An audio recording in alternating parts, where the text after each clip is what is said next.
Welcome back. Now we will start a second example regarding the comparison. So we have comparative.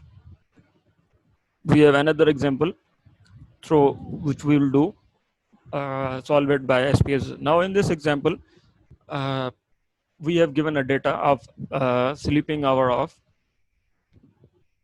10 student.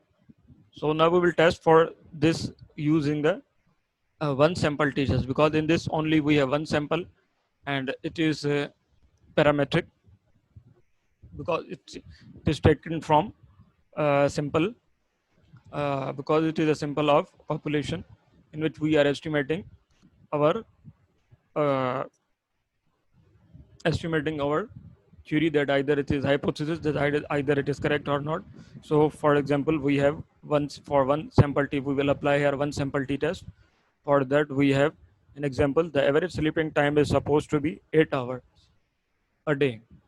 We think that college students sleep a different amount, maybe or maybe more or maybe less. We survey 10 students to see how much they sleep. The data are as follows: each cell represent a student. So we will place put this data in our uh, SPSS file. Now we are typing new data. Okay, now click on variable view, type here SEEP, sleep underscore time. Okay, this is less than that because there is only only one number. So you can see we do not want no label.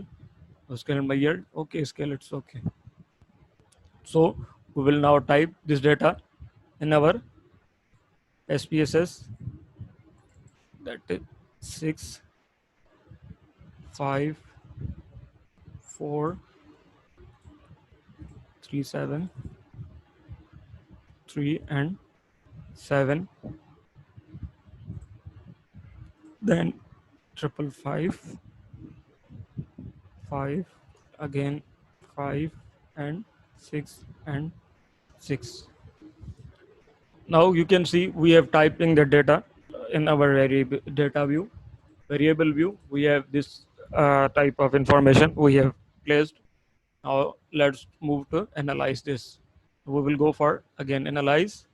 There is a comparative one sample t test. So click here and move this one into the test variable. Now what is a test value? This is a test value. 8 hours is a test value. We'll press here 8 hour and click then OK.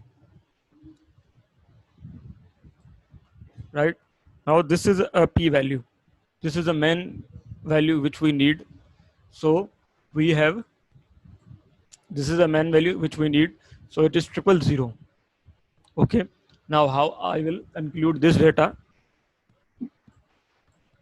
I have already written, consume the last time. How we will represent this value in our Word file, that how we will interpret result this result in our file. Look, now we have two type of hypothesis. One hypothesis is that all the means are equal, and second hypothesis, which is called alternate hypothesis, in which all the means are not equal. So for example, the average sleeping time, we are going to test this average sleeping time of a student in 8 hours.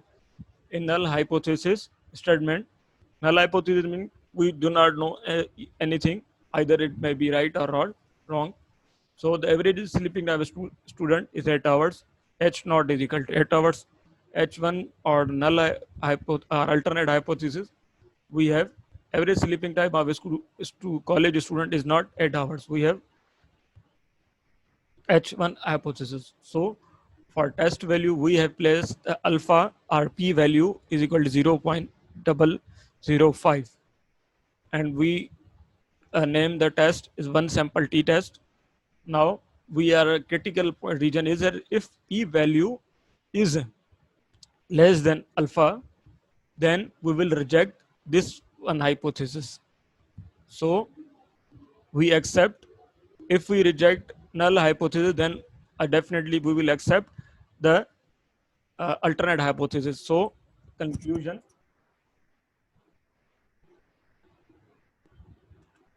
we reject null,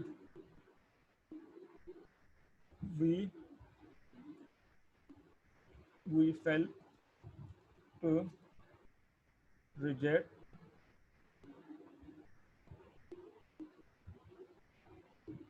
H1